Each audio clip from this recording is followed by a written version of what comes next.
All right, so we're just gonna step through prototype 2 and some of the things that we did for it. So let's go ahead. I think I want to start by looking at like the game before we juiced it. So that's this. And like a couple of the key things are we can reflect these bullets back at the enemy and that'll destroy them. But in this implementation, they just kind of disappear, and that's a little bit boring. Additionally, there's no noise, and this lightsaber guy not only moves really slow, but can also go out of bounds, which is really annoying because then it takes a while to get back to, like, say, the other side. Um, and yeah, so these are kind of like the key things that we looked at and tried to improve. So I'll switch now to the updated version, which is right here. Cool. I'll make it full screen. And so this is cool. The player can now move a lot quicker on the bottom of the screen, which is really nice. And then also they can go out of bounds, but like not really, because no matter how far you go, you can immediately just get back onto the screen. So that's a really nice feature. Additionally, when they are hit, they explode just like that. And then there's also some sound effects that probably this recording isn't going to pick up. But for the explosion, there's some sound effect for that. When the enemy shoots a bullet, there's now like a pew sound. And then additionally, there's some sound effects that were added for the lightsaber, in addition to improving the basic movement for the player. So I guess kind of high level, our target feeling was satisfaction. And then for the actual effects that we did one-shot particle effects for when the droid is destroyed. We added some audio feedback in the form of the explosion, the enemy fire, multiple sound effects for the lightsaber kind of when the game starts up, as well as throughout the game.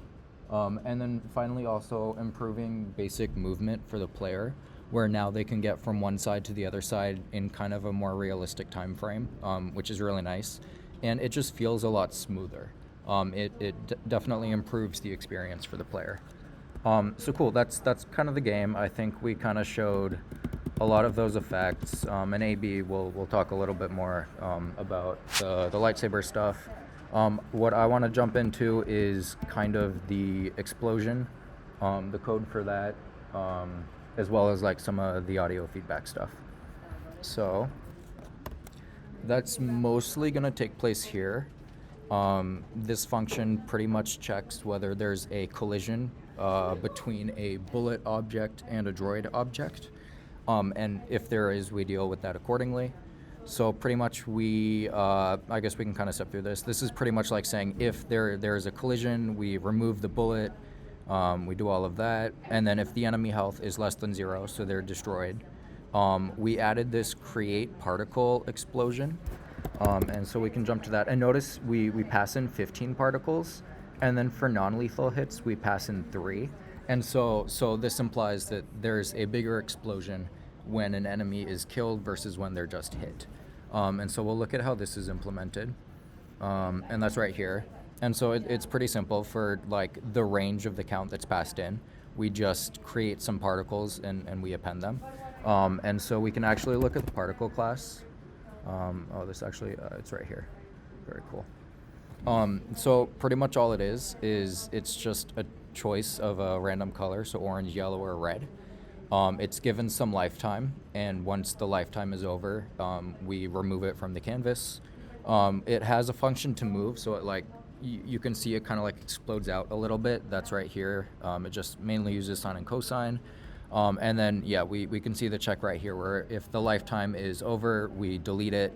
And yeah, that removes it from the screen. So we just kind of have this temporary object that's drawn to the screen based on the number of parameters that's passed in. They're assigned kind of one of 3 colors. They have a size.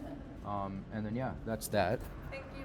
Cool. I think let's look at some of the audio feedback now. Mostly we used like Pygame and PlaySound. Let me find. Oh yeah, and then right here we have just like some audio files. So some different ones for the lightsaber, We have some WAV files for the reflect, for the explosion, for the shoot. And so those are just some sound effects that we added. These guys here. Let's see where those are used. Maybe it's easier if I kind of go here. Cool. So yeah, when it's reflected, pretty much we play this sound. That makes a lot of sense. I think this is the main one that I implemented. So I want to look at this. And this goes pretty much where you expect it. When there's a collision, if the enemy is destroyed, then we just play this explosion sound. Yeah, obviously we don't play it for like if they're hit but not killed. We reserve that for only a kill explosion. AB, we'll look at like some of the lightsaber stuff, so I'll skip over that. And like the improved basic movement for the player.